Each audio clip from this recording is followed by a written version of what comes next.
My sister lied that I'd quit medical school and my parents cut me off. Years later, she landed in the ER where I walked in as her attending physician. The night my sister destroyed my life, I was elbow deep in a cadaver, formaldehyde sharp in my sinuses, 4 hours of sleep in my body. The particular tunnel vision exhaustion of second-year medical school, where the world beyond the anatomy lab has stopped feeling real and the only thing that exists is the structure in front of you and whether you can name it. My phone buzzed on the shelf above my station. I almost ignored it. We were midway through a thoracic dissection, and Dr. Parrish had a policy about phones that was enforced with the particular enthusiasm of a man who had survived his own training without them. But the screen said Dad, which meant something had happened because my father did not text. He called. He had called me every Sunday at 7 p.m. for as long as I could remember, and he texted only when calling felt like too much, which meant only when something was wrong. Your mother and I need space. Until you're ready to be honest, please don't contact us. I read it twice. The formaldehyde smell became suddenly overwhelming. I called him. Straight to voicemail. Called my mother. Voicemail. Called my younger brother Kevin, who was 17 and had nothing to do with any adult conflict and should not have been unreachable at 11 p.m. Blocked. All three of them. Simultaneously. Which meant it had been coordinated. Which meant someone had arranged it. Which meant I already knew. In the cold clinical part of my brain that processes facts before feelings catch up. What had probably happened. I just didn't know how bad it was yet. I found out at 3 a.m. as sitting on the linoleum floor of the hospital's basement corridor with my back against a supply closet, piecing it together from the 3 texts I'd received from my cousin Jenny before she went quiet too. My sister Natalie had gone to my parents' house that afternoon. She'd been crying, Jenny said, sobbing uncontrollably. She looked completely devastated, and she had told them that I had failed out of medical school, that I had been lying to them for a year, that I was drowning in debt and hiding it, that I had told her in a conversation she described in detail that I would hurt myself before I let them find out the truth. She had brought documentation, fake bank statements showing a spiraling balance, fabricated text screenshots that looked like me having a breakdown, a letter she had apparently composed herself, printed on what looked like official school letterhead, notifying a student of academic dismissal. My parents had not called the school. They had not called me. They had believed every word because Natalie had cried the right way and said the right things and had arrived with papers in hand, and because I understood this later fully, after years of therapy that helped me name it. They had always, on some deep and unexamined level, expected me to fail. Not because they were cruel. Because I was the one who had reached for something outside the family's frame of reference, and reaching that far made people nervous, and nervous people are suggestible. Natalie had known exactly which nerve to press. I emailed my transcripts at 4 a.m., my GPA 387, a commendation letter from Dr. James Whitfield, Chief of Surgery, praising my performance in his department. My enrollment verification, current as of that week. My mother's response arrived at 6:15 while I was scrubbing for morning rounds. Natalie warned us you'd forge documents if we confronted you. Please get help. We love you. She had vaccinated them against the truth before I could open my mouth. She had thought of everything. I need to tell you who Natalie is before I tell you what happened next, because understanding what she did requires understanding what she is, and I have spent a long time learning to describe that clearly without letting the description become the story. Natalie Chen is 4 years younger than me. She is beautiful in the particular way that makes people assume good things about her. Symmetrical, well-maintained, the kind of face that photographs well and reads as sincere. She is also the most strategically intelligent person I have ever met, which I say without the smallest trace of admiration, because intelligence deployed without conscience is not a thing to admire. We grew up in a household with limited resources and unlimited expectation. Immigrant parents, my father an engineer, my mother a pharmacist, both of them operating on the conviction that their children's success was the return on everything they had sacrificed. The expectation distributed unequally. I was the older daughter, the one who was supposed to lead. Natalie was the younger one, the one who was supposed to follow. What Natalie had decided, somewhere in her adolescence, was that she did not want to follow. She wanted the resources the family had designated for my education, my future, my path. Not because she needed them, she is smart enough to have earned her own way, but because she wanted them, and wanting was enough. The signs had been there for years. Recommendations I'd written for her jobs that she'd used and then reported, falsely, that I had submitted late. A scholarship application I was helping her with that she'd submitted under a version of my name, then claimed I'd sent it by accident when the school flagged it. Small detonations, each one deniable, none of them ever landing quite hard enough to name clearly. I should have named it earlier. The medical school gambit was the one that finally landed hard enough. The financial support stopped the same week as the blocking. I want to be precise about what that meant, because the word support makes it sound soft. What it actually meant was rent, food, health insurance, the $400 monthly contribution toward the loan payments I was already carrying, gone in a week. During my second year of medical school, with boards 3 months away and a clinical rotation schedule that left approximately 6 waking hours per day not accounted for by the hospital, I moved out of my apartment on a Tuesday. I slept in my 2009 Honda Civic for 11 days in October before I found a room in a house with 4 other students that cost $380 a month and smelled permanently of mildew. The 11 days in the Civic, I timed my crying. 14 minutes, no more, because I had rounds at 6 a.m., and puffy eyes invited questions I could not answer and had no energy to deflect. I ate cafeteria food that the staff were about to discard. I sold plasma twice a week. The plasma center opened at 7:00 a.m., and I could be in and out in 45 minutes before morning rounds, $25 each visit. I applied for every emergency grant and hardship fund the school offered, under the guidance of my student services advisor, Barbara Tran, who processed my paperwork with the efficient compassion of someone who had seen this before and was angry on my behalf in a way she couldn't quite say directly. I told no one what was happening, not my attending physicians, not my study group, not Dr. Parrish, who I am fairly certain noticed something was wrong and chose to address it by being slightly less cutting than usual during my evaluations, which was his version of kindness. I told my therapist, Dr. Helen Zhao, who I paid for on a sliding scale at a community mental health clinic, $15 per session, because not telling her would have made the sessions useless. She was 46 years old and had been practicing for 18 years, and she was the first person I said the full version of it out loud to. My sister fabricated a mental health crisis to convince my parents I had failed out of school, so they would cut off my support, and I would have to drop out, and she could have whatever she had decided she wanted. Dr. Zhao looked at me for a long moment. "Miranda," she said, "what you're describing is not a family conflict. What you're describing is a targeted campaign." I wrote that down. I kept going. Boards were in March. I had been living on 4 to 5 hours of sleep for 5 months. I had sold my laptop and was using library computers for study materials. I had a single pair of professional shoes with a developing crack in the left sole that I had reinforced with electrical tape, which held through most of clinical rotations and gave out completely during a 7-hour surgery I scrubbed in on in February. I finished the surgery in shoes held together with tape and gauze from the supply closet, and no one noticed, or if they did not say so. I scored in the 94th percentile on my USMLE Step 1. I want to say that plainly, without decoration, because the number is the point. Not because scores define competence, I know better, but because I had been told by the people who were supposed to know me best that I was failing, that I was drowning, that I was a fraud performing a life I couldn't sustain. And the number is the record that says no. The number is the thing Natalie could not fabricate, and my parents could not be persuaded to dismiss. 94th percentile. I cried in the car after I got the results. Not from relief exactly, from something more complex, the particular grief of being vindicated by something that should never have needed to vindicate you, because the people who loved you should have believed you first. 14 minutes. Then I stopped. I had a rotation at 6 a.m. I graduated 3 years later. The ceremony was at noon on a Thursday in May. I had 1 ticket. Student Affairs provided 1 per graduate, and no one to give it to. My husband James, who I had met during my residency at a coffee shop at 6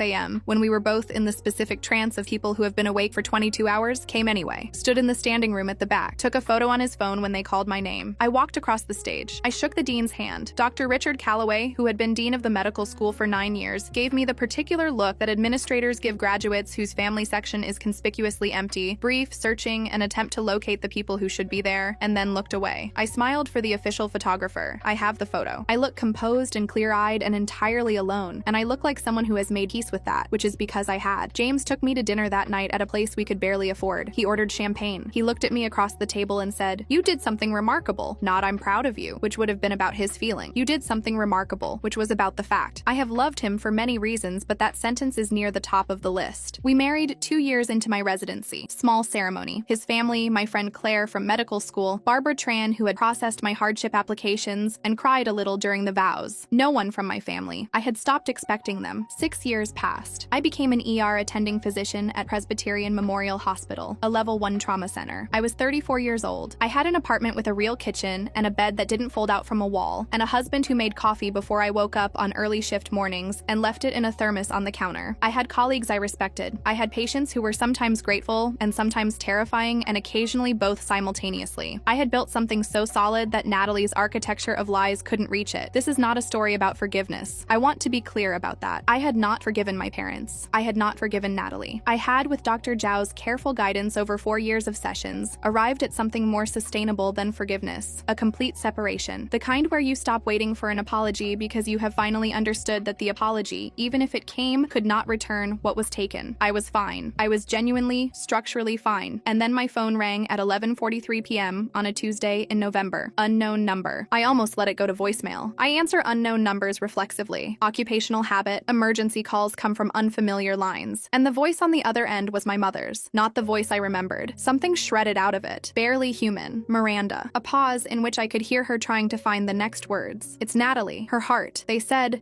she might not survive the night. I didn't feel like a daughter. I felt like a doctor." "What were the exact symptoms?" I said, already reaching for my coat with my free hand. I drove to Presbyterian Memorial running differential diagnoses: acute mitral regurgitation, ruptured chordae tendineae, aortic dissection presenting atypically. I reduced my family to mechanics, failing pumps, electrical disturbances, fleshy cystic systems in Cascade because it was the only way I could make myself walk through those doors, and I knew it, and I did it deliberately, the way you use the tools available to you. I badged through the emergency entrance at 12:09 a.m. and found out from the charge nurse, Diane Park, 11 years in emergency nursing, the kind of professional competence that makes a trauma bay feel controlled even when it isn't, that Natalie was in trauma room 3 with Dr. Ben Kaufman, my colleague, who was currently managing what appeared to be a spontaneous chordal rupture causing acute mitral regurgitation. Natalie was 30 years old. She had no prior cardiac history. She had presented 3 hours ago via EMS, was on a ventilator, and was deteriorating. I pushed through the trauma room door. The monitors were screaming. Natalie was gray-blue and drowning in her own fluid. The ventilator doing the breathing her body had stopped being able to manage on its own. The chest films were up on the board. I could see the pulmonary edema. I could see the cardiomegaly. I could see, in the particular language of medical imaging that had become my primary language over 10 years, exactly how bad this was. She looked small. I don't know what I expected. I hadn't seen her in 6 years. In my memory, she was 24, still wearing the residue of the girl I had grown up with, the sister I had helped with homework, whose hair I had braided, who had borrowed my sweaters and returned them smelling like her perfume. The person in the trauma bay bore a superficial resemblance to that girl and was otherwise a stranger, which is what 6 years without contact produces. In the corner of the room, standing against the wall as though they had been placed there and hadn't moved since, were my parents. My father's hair had gone completely white. He had been 58 the last time I saw him, and he looked 70 now, the specific accelerated aging of sustained grief. My mother was gripping his arm with both hands, fingers whitening, watching the monitors with the expression of a person who has run out of things to bargain with. Then she heard the door. She turned, and I watched it happen. The whole sequence in slow motion, across the length of a trauma bay. Recognition, then confusion, then the gaze dropping from my face to my white coat, traveling to the stethoscope around my neck, arriving at my badge. Dr. Miranda Chen, attending physician, emergency medicine. Her jaw came apart. The sound she made was not a word. It was something that preceded words, something from a register below language, a mother's sound, involuntary and devastating. My father followed her stare. I watched his understanding arrive the way structural collapse arrives, not all at once, but in sequence, each support failing in turn. The version of reality he had maintained for 6 years, the one in which his elder daughter was a troubled, dishonest woman who had fabricated a medical career as part of a continuing psychotic episode, cracked straight down the middle. Miranda, my mother's voice barely existed. You're a doctor? I've been an attending for 3 years, I said. I've been practicing medicine for 10. My father made a sound. But Natalie showed us. She swore. She had documents. I know exactly what she swore, I said. And I know exactly what the documents were. We are not doing this here. I turned toward the crash cart. Your daughter's heart is failing. If Ben doesn't crack her chest in the next few minutes, she dies before sunrise. The monitor flatlined. The room exploded. Paddles. Push one of Epi. Get me a thoracotomy tray now. I moved to the bedside. Ben was already calling for the tray. Diane was at the defibrillator. The respiratory tech adjusted the vent settings, and a second nurse, Marcus, was drawing medications with the efficiency of someone who has done this in the dark. I was aware, at the periphery of my vision, of my parents pressed against the wall. I did not look at them again. I looked at my sister. 6 years. Frozen nights in a Honda Civic, timed crying sessions, plasma donations, shoes held together with gauze, a graduation hall where no one screamed from the balconies. All of it had led here, to this room, where the person who had burned my life to the ground needed my hands to keep her heart beating. I snapped on my gloves. I did not hesitate for a single second. The thoracotomy took 47 minutes. This is not the place for the clinical details. The open chest, the hands inside the pericardium, the particular intimacy of cardiac surgery that no amount of training makes feel ordinary. What I will say is that Ben Kaufman, 7 years of emergency medicine, board certified in surgical critical care, is one of the best hands I have ever worked alongside, and that we functioned that night with the precise, low verbal communication of people who have shared a trauma bay for 3 years and know each other's rhythms. Natalie's heart resumed a sustainable rhythm at 1:02 a.m. I stepped back from the table. Diane was watching me, not the clinical check of a nurse confirming a physician's status, something more human than that, a specific attention. She knew, because I had told her years ago in the particular way you tell people things at 3 a.m. in a break room during a long shift, obliquely, without naming the names. She had filed it away. You okay? She asked, quietly enough that only I could hear it. I'm fine, I said. It was true. That was the strange part. My hands were steady. My breathing was even. The work had been what the work always was. Consuming, demanding, clarifying in the way that high-stakes medicine clarifies everything. And the personal dimension of it had waited outside the door, the way personal dimensions do when you have trained yourself to make them wait. I stripped my gloves. I wrote the initial post-procedure notes. I spoke to the ICU team about transfer. I did the things I always do. Then I walked into the family waiting room, where my parents had been escorted by the social worker on call, and I sat down across from them. I want to tell you about what my father looked like in that waiting room because it matters. He is a man who has always carried himself with the particular self-possession of someone who made it through hard things on willpower and does not intend to let anyone see the cost. He wept once in my childhood at his own father's funeral, briefly and silently, and I had never seen it since. He was weeping when I walked in. Not dramatically, just sitting in a plastic chair with his hands on his knees and tears moving steadily down his face, making no sound, as though he had been doing it for some time and had stopped noticing. My mother looked up when I entered. She had the compressed, wrecked expression of someone who has been crying so hard they've run out and are now just sitting with the aftermath. She's stable, I said. She'll need additional cardiac monitoring and likely surgical repair in the next few days, but she survived the night. My mother put her face in her hands. I waited. When she looked up, she said, "Miranda, how long?" Not a question exactly, an accounting. "The text from Dad came my second year," I said. "October." I slept in my car for 11 days before I found a room I could afford. I kept my voice level, not because I wasn't feeling anything, I was feeling a significant amount, but because this conversation required level. I graduated, did my residency. I've been here for 3 years. My father looked at the floor. "We thought, I know what you thought," I said. "Natalie was very thorough. I sent you my transcripts and she told you I'd forged them. There wasn't a version of the truth that she hadn't pre-discredited." I paused. "I want you to understand that I know that. I've had years to understand that. She was good at it." My mother made a sound. "We should have—" "Yes," I said simply. "You should have. Not cruel, just accurate." My father looked at me then, really looked, in a way that had the quality of finally, of someone who has been deliberately not looking for a long time and has run out of reasons to keep not looking. "I'm sorry," he said. 2 words. Plain, without elaboration, from a man who didn't say them. I nodded. "I told them the social worker would check in shortly, that Natalie would be moved to the ICU within the hour, that they could ask the nursing staff for updates. I told them that if they had questions about her care, they should feel free to request a conversation with her primary team." Then I stood. "Miranda," my mother's voice.